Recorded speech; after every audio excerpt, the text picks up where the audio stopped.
কিছু না থাকা সত্ত্বেও আমরা বাজারে যাইতাম শুধু বেশি বেশি সালাম দেওয়ার জন্য। সুবহানাল্লাহ। নাকি আপনাদেরকে একটা ফজিলত বলে দেই, আমরা তো কাজের সময়ে অসময়ে বাজারে যেতে হয়। হাদিসের মধ্যে আসছে কোন ব্যক্তি যদি বাজারে যাওয়ার পরে একটা দোয়া আছে, এই দোয়াটা কেউ পড়ে আল্লাহ তাআলা তাকে 10 লক্ষ নেকি দান করবেন। সুবহানাল্লাহ। একটু বড়, এখন আমি বলি আপনারা পরবর্তী শিখে নিন। দোয়াটা কি? লা ইলাহা ইল্লাল্লাহু ওয়াহদাহু লা শারীকা লাহু লাহুল মুলকু ওয়া লাহুল হামদু ইউহয়ি ওয়া ইউমীত বিয়াদিকাল খায়র ওয়া হুয়া আলা কুল্লি শাইইন কাদির। অনেকে এই দোয়াটা পারেন।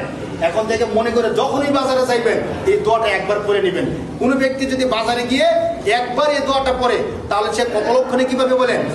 10 লক্ষ নেকি পাবে। সুবহানাল্লাহ। রাসূল সাল্লাল্লাহু আলাইহি ওয়াসাল্লামকে জিজ্ঞেস করছেন যে আল্লাহ রাসূল, ইসলামের মধ্যে সবচেয়ে উত্তম কাজ কোনটা আমারে বলে দেন। তখন রাসূল সাল্লাল্লাহু আলাইহি ওয়াসাল্লাম বলেন যে ইসলামের মধ্যে সবচেয়ে উত্তম কাজ হলো তুতিমুত তুআম ওয়া তাকরাউস সালাম আলা মান আরাফতা ওয়া মান লাম তারিফ। ইসলামের মধ্যে সবচেয়ে উত্তম কাজ হলো দুইটা, মানুষকে বেশি বেশি মেহমানদারি করানো আর মানুষকে বেশি বেশি সালাম দেওয়া। কাদেরকে? যাদেরকে তুমি চিনো অথবা না চিনো, এই সকল লোকদেরকে সালাম দেওয়া ইসলামের মধ্যে সবচেয়ে উত্তম কাজ। আল্লাহ রাসূল সাল্লাল্লাহু আলাইহি ওয়াসাল্লামকে আবার জিজ্ঞেস করা হয়েছে যে রাসূল, আল্লাহর কাছে সবচেয়ে উত্তম ব্যক্তি কি? আল্লাহ রাসূল বললেন যে আল্লাহ পাক রব্বুল আলামিনের কাছে সবচেয়ে উত্তম ব্যক্তি হলো ইন্না আওলান নাস বিল্লাহি তাআলা, ইন্না আওলান নাস বিল্লাহি তাআলা। আল্লাহ তাআলার কাছে সবচেয়ে উত্তম ব্যক্তি হলো সে মান বাদা বিস সালাম, যে ব্যক্তি আগে আগে সালাম দেয়। যে ব্যক্তি কোন সময় সালাম দেয় ভাই? আগে আগে সালাম দেয়। হাদিসের মধ্যে আসছে আল্লাহ রাসূল এত আগে সালাম দিতেন, এক সাহাবী বলছেন যে আমি দীর্ঘদিন অপেক্ষা করছিলাম রাসূলকে একটা সালাম দিব, কিন্তু আমি রাসূলকে সালাম দিতে পারি না। যত দূর থেকে রাসূল দেখতেন আমাকে অনেক আগ থেকে সালাম দিয়ে দিতেন, আসসালামু আলাইকুম। কি একটা সুন্দর আদর্শ, ভালোবাসা বৃদ্ধি পায়, আমাদের মধ্যে আত্মীয়তার সম্পর্কটা গভীর হয়, আমাদের দোয়া পড়া হয়ে যায় এবং এই সালামের মাধ্যমে আমাদের শান্তি, রহমত, বরকত সব কিছু হয়ে যায়। সুবহানাল্লাহ। কত চমৎকার একটা বিষয়। আরেকটা হাদিসের মধ্যে আপনাদেরকে আরেকটা হাদিস শোনাই। রাসূল সাল্লাল্লাহু আলাইহি সাল্লাম হাদিসের মধ্যে বলেন যে ইন্নাল মুমিনা, অবশ্যই একজন মুমিন ইদা লাকিয়াল মুমিনা, আরেকজন মুমিনের সাথে যখন সাক্ষাৎ করে, সাক্ষাৎ করার পরে ফাসাল্লামা, একজন আরেকজনকে কি দেয়? সালাম দেয়। হাদিসটা একটু শুনেন। যখন একজন মুমিন আরেকজন মুমিনের সাথে সাক্ষাৎ করে, একজন আরেকজনকে সালাম দেয়, সালাম দেওয়ার পরে ফাসাফাহু, একজন আরেকজনের সাথে মুসাফা করে, একজন আরেকজনের সাথে কি করে? মুসাফা করে। তখন আল্লাহ রাসূল বলতেছেন এই মুসাফা, সালাম মুসাফা করার পরে আল্লাহ পাক রব্বুল আলামিন তার গুনাহগুলোকে এমন ভাবে জড়াইয়া দেন, মিঠাইয়া দেন, যেমন ভাবে শীতকালে গাছের পাতাগুলো ঝরে যায়। সুবহানাল্লাহ। কেন আমরা সালাম দিব না?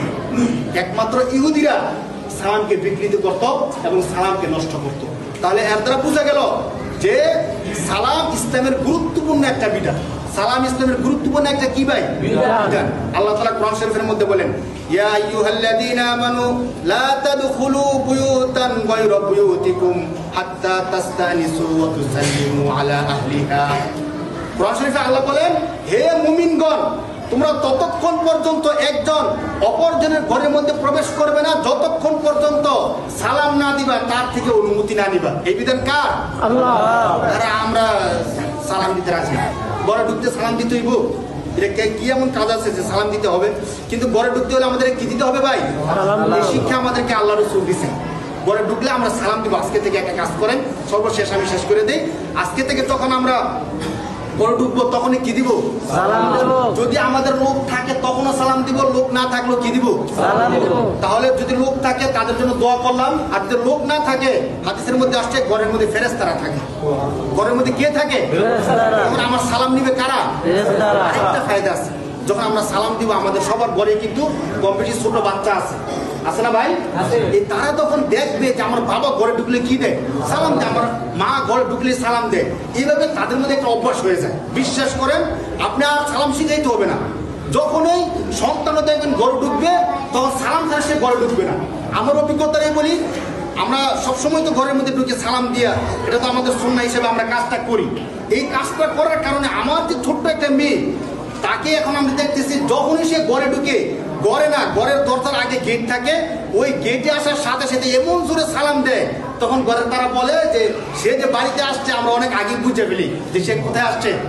কারণ বাড়িতে ঢুকার সময় সে জোরে কি দিয়ে দেয়, কারণ সে সবসময় সালাম দিতে দেখছে বাবাকে, সবসময় সালাম দিতে দেখছে মাকে, কিন্তু আমরা আমাদের সন্তানকে সালাম দিই না, স্ত্রীকে সালাম দিই না, লজ্জা লাগে। স্ত্রীকে কেউ সালাম দেয়, আমরা অনেকে আছি বাবাকে সালাম দেন, তো বাবাকে আবার সালাম দেয়, সালাম তো হুজুরে দেব। আর ভাই হুজুরের জন্য দোয়া করবেন, হুজুর তো সারাদিন দোয়া করে, দোয়া তো আমার বাবার জন্য দরকার। ভাই বাবার জন্য দোয়া দরকার না? বলেন একটু খেয়াল করেন, শেষ আলোচনা। আমার মার জন্য কি আমার দোয়া করা দরকার না? আমার স্ত্রীকে আমার দোয়া পানা না? শুধু দোয়া পানা শুধু হুজুরে। আয়েশার কারে সালাম দেয়, দূরের থেকে হুজুরে সালাম দেয় আসসালামু আলাইকুম। ভাই হুজুরে তো দোয়া আলহামদুলিল্লাহ করে সারাদিন দেয়। আমার দোয়া পাওয়ার যোগ্য তো আমার বাবা বেশি, বাবা বেশি না আমার দোয়া পাওয়ার যোগ্য। কিন্তু সন্তান দেখেন অনেক সন্তান আছে সালাম দেয় না, ভাই সালাম দেয় না করে বাবারে, খুবই শরম লাগে, বাবার আবার সালাম দেয় এমন বলে না ভাই। আমার বাবারও সন্তানকে সালাম দিই না, আমি বাবা আরে সন্তান হ্যাঁ আমি সালাম দিব, ও সে আমার সালাম দিন। ভাই আমি বাবা, আমার সন্তানের জন্য দোয়া করা দরকার আছে না? আমার সবচেয়ে বেশি দোয়া পাওয়ার যোগ্য তো আমার সন্তান। আমরা বিষয়টা খেয়াল করি না, আজকে থেকে কাজটা করেন। সত্যি কথা ওই যে আজকে বলছি যে সালাম দিলে ভালোবাসা বাড়ে। সালাম দিলে কি বাড়ে? আপনি এখন থেকে ঘরে ঢুকে একটা সালাম দেন, স্ত্রীকে সালাম দেন, ভালোবাসা বাড়বে, আর দাম্পত্য জীবনে কলহ সৃষ্টি হবে না। সন্তানকে সালাম দেন, ভালোবাসা বাড়বে, সন্তান আপনার প্রতি ভক্ত হয়ে যাবে। আপনার বাবাকে সালাম দেন, দেখবেন বাবা আপনাকে কতটা কদর করে। সন্তানকে বলবো তুমি তোমার বাবাকে সালাম দাও, তুমি দাবি করতে হবে না, তোমার বাবা এমনি তোমার দাবি পূরণ করে দেবে, ঠিক কিনা বলেন? আমরা সবাই সবাই সালাম দিব। কিভাবে সালামটা দিব বলেন তো? আমরা সবাই শিখে নেবেন। এমন করবেন হুজুর কাছে গিয়ে যে হুজুর আমার সালামটা একটু শুনেন, আপনি একবার সালামটা বলেন, তো সবচেয়ে বেস্ট হবে। আর সালামের জবাবটা ওয়া আলাইকুম সালাম, বলে ওয়ালাইকুম, ওয়ালাইকুমের কোনো অর্থ নাই, ওয়া আলাইকুম এখানে একটা আইন আছে, হামজা বলে অর্থ বদলায় যায়। ওয়া আলাইকুম কি শব্দটা বলেন? আসসালামু আলাইকুম ওয়া রাহমাতুল্লাহি ওয়া বারাকাতুহু। আর সালামের জবাবটা দিব ওয়া আলাইকুমুস সালাম ওয়া রাহমাতুল্লাহি। সবাই সালাম দিব তো ইনশাআল্লাহ ভাই? সালামের অপেক্ষা করবো না, নিজেরাই সবাই সালাম দিব, নিজেদের মধ্যে ভালোবাসা বাড়বে, শান্তি রহমত সবকিছু বাড়বে। আল্লাহ তাআলা আমাদের সবাইকে তৌফিক দান করুন বলে আমিন। কথা রয়ে গেছে, আচ্ছা আমি আবার বলবো ইনশাআল্লাহ।